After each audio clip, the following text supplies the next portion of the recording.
So Ice, Oh, what'd that's you do funny. before you were a live streamer? Were you like, is this your first job? No. I used to work three jobs. I worked at sorry, I just had to spit that out so I can talk. You can swallow next I time. worked at Dunkin' Donuts. I worked at Chowderheads, and I worked in an Italian restaurant. And all those jobs are complete fucking shit. Don't ever eat at Dunkin' Donuts. They drop food on the floor and they serve it to you. Or at least you did. Well, I mean, me and everyone else. So that My worked. manager made me lick his dick.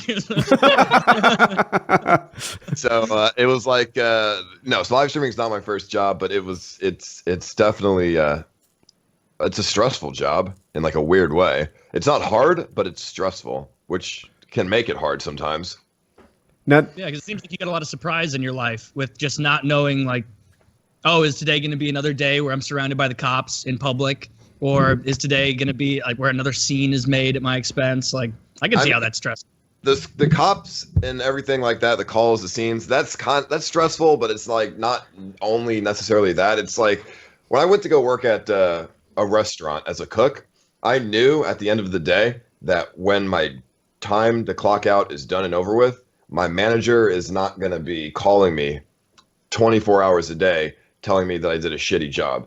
Where sometimes, people can do that on like, Reddit or whatever. And it's kind of like disheartening sometimes when it's like you finish a stream, you look at Reddit and it's just like nonstop, just shit. What are the complaints that you get? I'm not familiar. Is it like, hey, your fucking video sucks? Or is it like technical complaints or more like, fuck you, you suck at interviewing or whatever you're doing? Like Aaron Andy or some shit. Like they say, like sometimes they'll say I'll do like errands or, I'll get like some criticism on just really weird shit. This one time there was a post that had like 2,000 upvotes and it criticized me because I was looking at my phone while I was talking to somebody and it was rude. And I'm looking at that and I'm just like, this is the stupidest fucking thing ever. And I like, who gives a shit? But it's just like, every little thing you do is like critiqued. Yeah. You've had some home run shows, so I'll tell you like some of my favorite things I watched. I watched you do the thing with the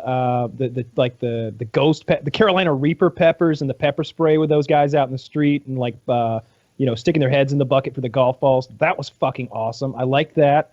I really liked, and those are my favorite like things that you do. I like that like backyard boxing thing. That was fucking hilarious. The dude's crying and shit. I have some suggestions for.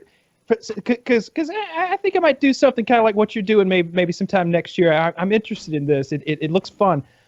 And I have some ideas. There's this idea I've had for a long time to do this sport that I invented called bum racing, which is where you attach a homeless man to a rickshaw and then you compete against each other, each of you with a homeless man attached to your respective rickshaw, and you race them. So I want to do that. I'm going to make that happen.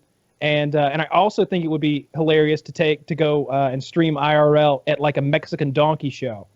Yeah, I mean, that would be dope, actually. That'd be funny. Those ideas would definitely work 100% and not be slavery. So that would be good.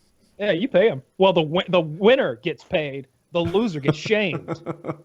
Oh, yeah. I mean, I guess that's similar to what I did. I only paid one person, the person who won. Everyone else just got shot with paintballs for no reason. But dude, those welts on their back. All right, so I'm sorry to interrupt, but like I saw him like plunging his head in that shit water to get the golf balls with the blue crab or whatever, and I looked on his back, and I played a lot of paintball, but I saw those welts on his back, and I thought that he had some kind of a disease.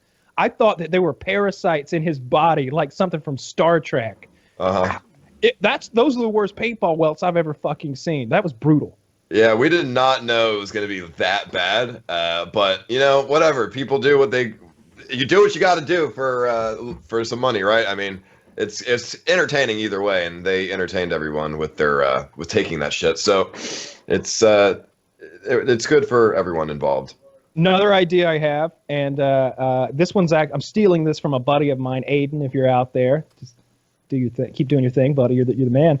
Aiden is a rather wealthy fellow, and he and his friends were outside a bar, and there were some hookers on the corner, and they were drunk, and they came up with a bet. Normally they race like Lamborghinis, like they do those rich guy races where you take your personal Lambo and put it on a track, and they race each other for cash. Well, they came up with the idea to piggyback on the backs of hookers and race them through the street. And Aiden found a particularly skinny, like an actual hot hooker, and his buddy like kept looking for like a sturdy hooker and finally found like a big portly hooker. And of course, like they hop on their backs and Aiden's hooker just collapses on her knees right there on the asphalt because he's like a 180-pound man. And this fat chick is just chugging along, carrying his buddy like down the sidewalk. The hooker actually did that? They carried them? Yeah, they'll fuck you for money. They'll do a piggyback ride. Like, these girls take ass to mouth for $300. They'll put you on their back for $150. Yeah, that's funny. I did something with a hooker. I had her beat me, and I was surprised I love she that. went that far. You had to beat you. How severely did she beat you? Well, just like she would smack my feet, or like I had her put a beard on. She'd smack my feet. And then she would call me her little bitch, and it was. I tried to see how far she would go, and she was like legit ready to punch me and like beat my ass, and I was like, I had to stop her. I'm like, okay, don't actually hit me that hard. Like, she was. She was a big black hooker, and she was like 300 pounds, and she's probably lucky she's not having my dick in her mouth, and like she'd probably prefer to beat me instead. Oh yeah. Did you make sure that this was a biological female first, or were you just taking some licks like, God, her hands are huge? I'm sure. I guess it was a female. It was in the female section, and she had big ass fucking like triple, like double fucking Fs or something. So I was like, all right. What was her response to you initially saying like, or I guess how'd you bring it up? You just said, hey, I don't want to have sex. I want you to rough me up a bit. Yeah, I was like, my wife is watching on that video camera right there, so don't mind it. And I want you to beat my ass for my wife or something. And she was like, okay. And I was like, make it sexual. And she was like, okay. And then she like would beat me and be like, yeah, what's going on? You're my fucking slave and all this shit. I'm like, yeah, baby, what's up? So it was cool. I have to start watching your streams. This sounds really funny. My favorite part of that is when you had her like rub the lotion on you, and you were like, no, over the shirt. And she's like rubbing the lotion into your shirt.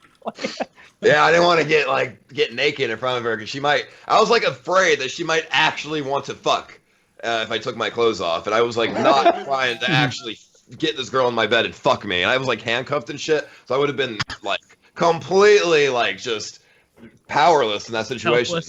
Yeah, I didn't want to get raped by her, although my friends were in the other room hiding in the closet, so they could have the plan was for them to burst in out of the closet while she was doing this, but they never did. They just thought it was funny to watch. I'm like, okay. So were you like yelling out your trigger word to try and get him to run in? Like no, I was just taking it. I was like, fuck tangerine, tangerine. Yeah, I sure would love a strawberry, like right now. Yeah. Man, that's a really good idea. I would have watched that. Chiz, find a clip of that or like a highlight clip of that so I can see this giant bitch wailing on ice. Yeah, I love the idea of using hookers for live stream purposes. Well, they'll do anything, so yeah. Exactly. Yeah, because it's already established they'll do anything. Yes, when you start at sucking dick, the sky's the limit. We keep talking about going to Vegas and doing like a hooker trip, just like going and like live streaming, like picking the hookers out at like at a brothel and stuff, and everybody like maybe I pick his hooker and he picks my hooker for laughs or something like that.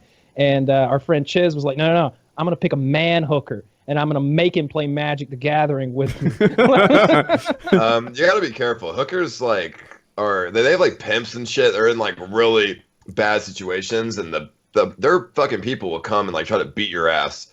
I had this one pimp. He came to my fucking door when somebody called a hooker over. It was like a fucking transvestite hooker, and I was like, no, fuck off. It's like a fake phone call or whatever. When their fucking pimp comes and like knocks on my door, he's like, hey, you're gonna fuck my girl or what? And I'm like, no. And she's like, what? I'm like, first of all, it's a dude. Second of all, no. And he's like, well, we came all the way out here from, whatever, South Central or some shit. And I'm like, all right, well, I mean, I don't give a fuck, dude. And he was just trying to like, have me fuck this man hooker. I'm like, no.